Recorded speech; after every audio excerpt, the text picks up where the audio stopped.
beautiful world of dodgy movies.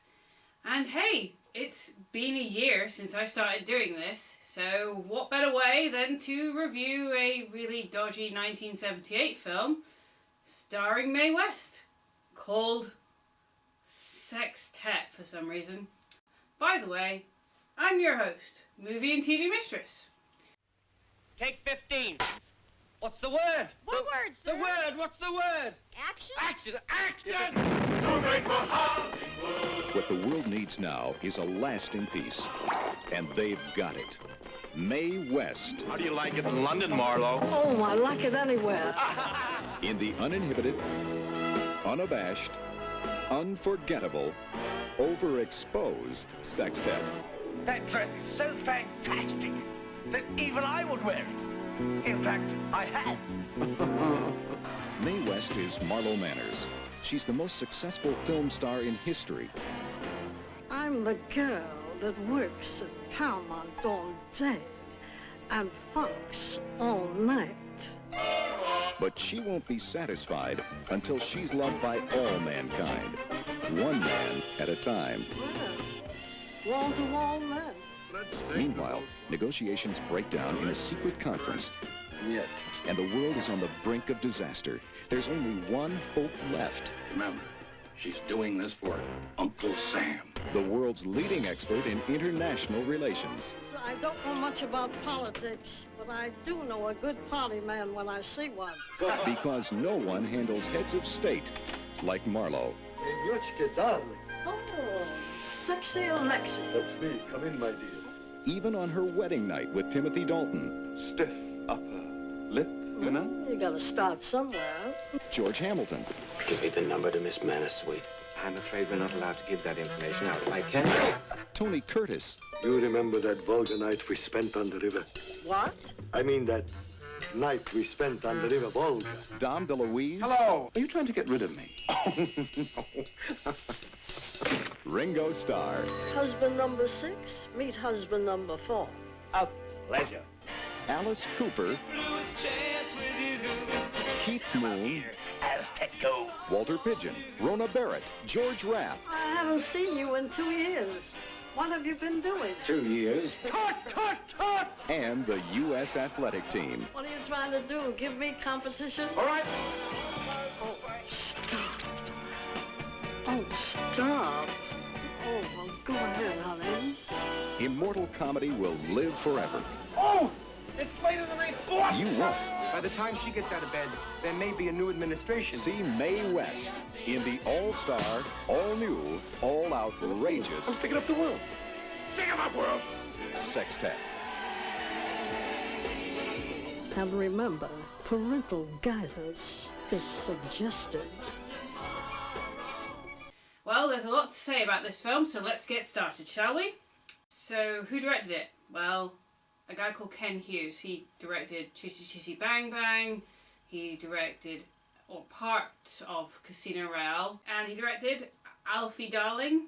I guess that's a sequel to Alfie that no one's ever seen or heard of. Well, at least I haven't anyway. Maybe I will at some point. So, who wrote this mess of a movie? Well, it's got a couple of people behind it. The idea was Mae West herself. She's very famous for writing all but one of her films.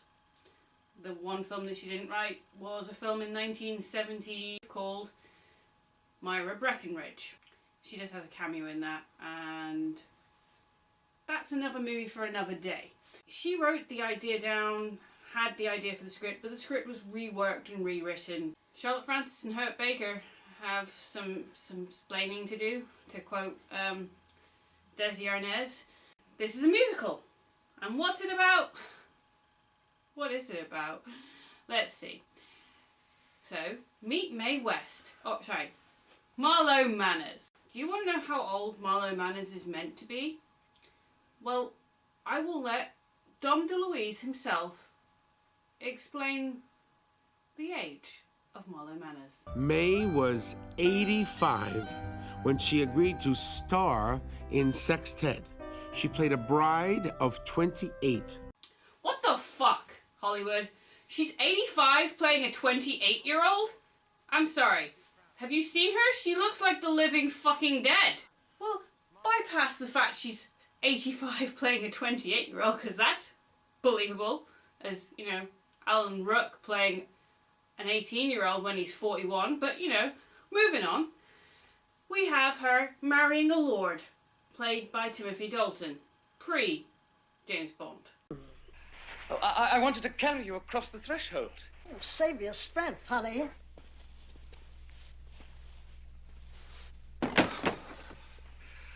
Bum, bum, bum, bum. Bum, bum, bum, bum, bum. Bum, bum, bum, bum, bum, bum, bum, bum. Ah, hi. Go away. Oh, but this isn't her first marriage. This happens to be her sixth, possibly more, marriage. She's been married to a Russian guy called Alexei, played by Tony Curtis here. Then there's a director who happened to be a gypsy, played by Ringo Starr. Sure, that's believable. Why not? Okay. Fat controller. Sure. Then we have George Hamilton playing the best mafioso and just making up freaking Italian and just saying stuff like La famiglia. Per me, sorella, mi bambini, mi padre, mi mamma. Io non voglio sentire questa tape. Per Mario. Per Erwin. Per mozzarella marinara. Sento più importanti cose nel mondo. Per Sicilia. Il cappuccino. And that's pre-Godfather 3. It's like this movie's predicting the future. And we have George Raft, a guy who appeared in her very first film with her. So that's a nice little cameo. This movie's full of cameos. Who's her dressmaker? Keith Moon, seriously on some serious heavy drugs. Oh, and her assistant slash agent, I guess, is Dom DeLuise. And I swear for this one sequence, they couldn't be bothered to get Mae West in, so they just put a cardboard cutout in the scene for him to dance around. Honey pie, you are making me crazy. I'm in love, but I'm hazy. So can we please go back home? Ha ha ha, honey pie. My position is tragic. Come and show me the magic of your Hollywood song. You became a legend of the silver screen, and now the thought of losing you makes me weak in the knees. What a tease, oh honey pie, you are driving me frantic. Sailed across the Atlantic just to be here with you.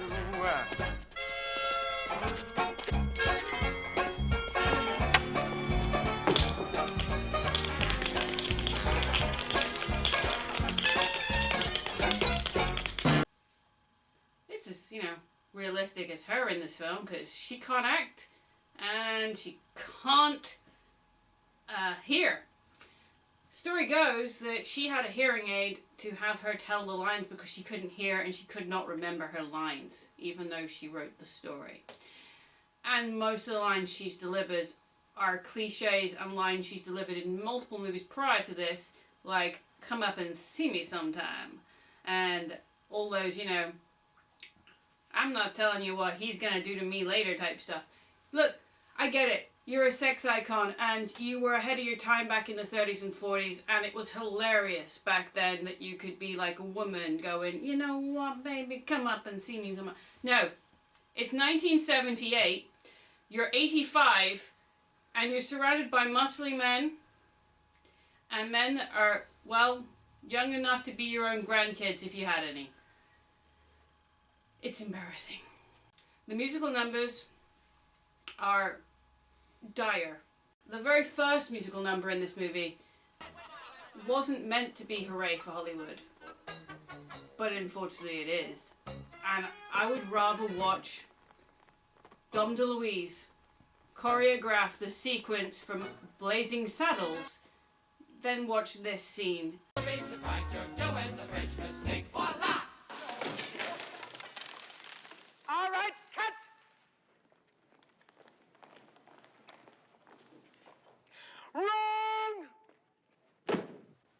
Okay, just watch me.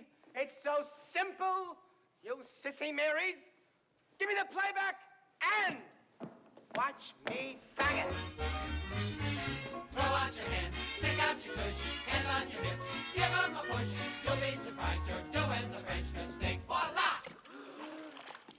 It's just pretty much her going, it's her last hurrah. And I applaud her. But had she done this back in, let's say, the 1940s or 50s, it would have worked. I could have possibly believed her as a 28-year-old back then. I could have possibly believed that she was married multiple times and that she was used by the government to help peace treaties and peace accords, and that she, bedded a lot of men, because that's the type of character she portrayed back then. But it's 1978 and she's 85 and she hasn't been on screen since... She hadn't been on screen for at least 30 years until Myra Breckinridge in 1970. And then she does this in 1978. And it is the last movie she does. And it's the last movie of a few people. And it has its moments. And the moments that make me happy are moments when you sort of realise that the others are acting their asses off to try and save this film. Tony Curtis is having a laugh. Timothy Dalton must be having a laugh. I think the blokes are having more fun with this than the director is, or than Mae West is.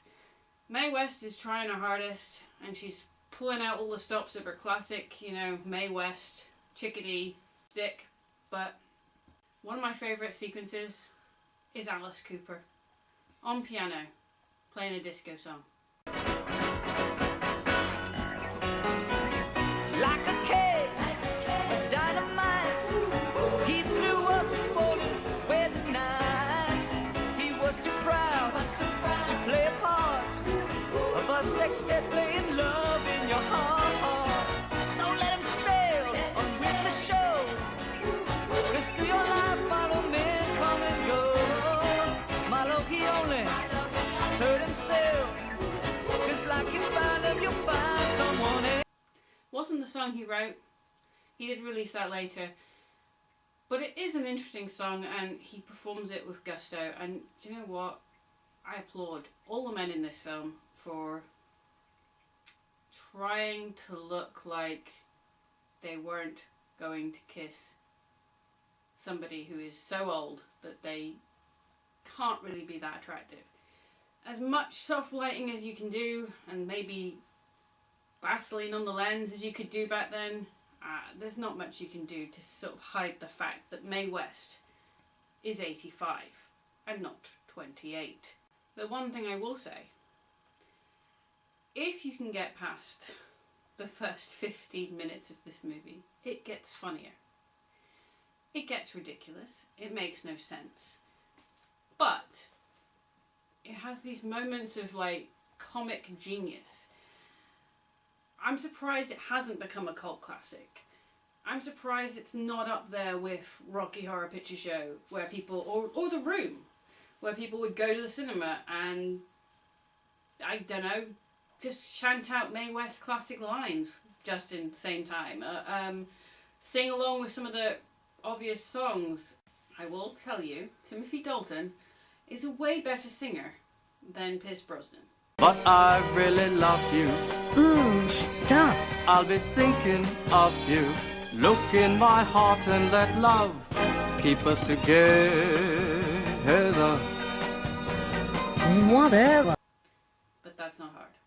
There's this line towards the end of the movie where they make reference, all of a sudden out of nowhere, Timothy Dalton's Lord character is suddenly a spy. And he's a bigger spy than who, would you say? I've got something very important to tell you. Sir Michael is one of England's top secret agents. He's bigger than 007. I never got a chance to take his measurements. Oh. 007. He's bigger than 007. It's like they predicted some stuff. And I don't know how they did it. But they predicted that Timothy Dalton would be Bond. 10 years, 9, 8 years before he was Bond. You've got George Hamilton doing a mafioso type character and talking to the Godfather with the Godfather theme tune going on in the background. Years before he's in Godfather 3. I don't know how they did that, but well done to them for predicting stuff. I actually, by the end of the movie, either I have become like a Stockholm Syndrome type moment at the end of the movie where I'm like, I must enjoy this film, it is hilarious, it is brilliant. I don't know. But by the end of the film, I was laughing. I did find it funny. I then felt a bit nauseous when Timothy Dalton climbed into bed with Mae West. Thankfully, it ended before they kissed, but she still said this line. Oh, the British are coming.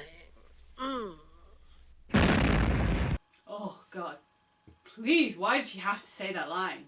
That was like a line from James Bond that could have been delivered by, I guess, a Bond girl to George? I don't know. But Roger Moore's famous one of keeping the British end up is way up there. This comes close, in my opinion, to that sort of dialogue, and I was disturbed that she was saying it to Timothy Dalton, and it kind of made me want to... Ugh.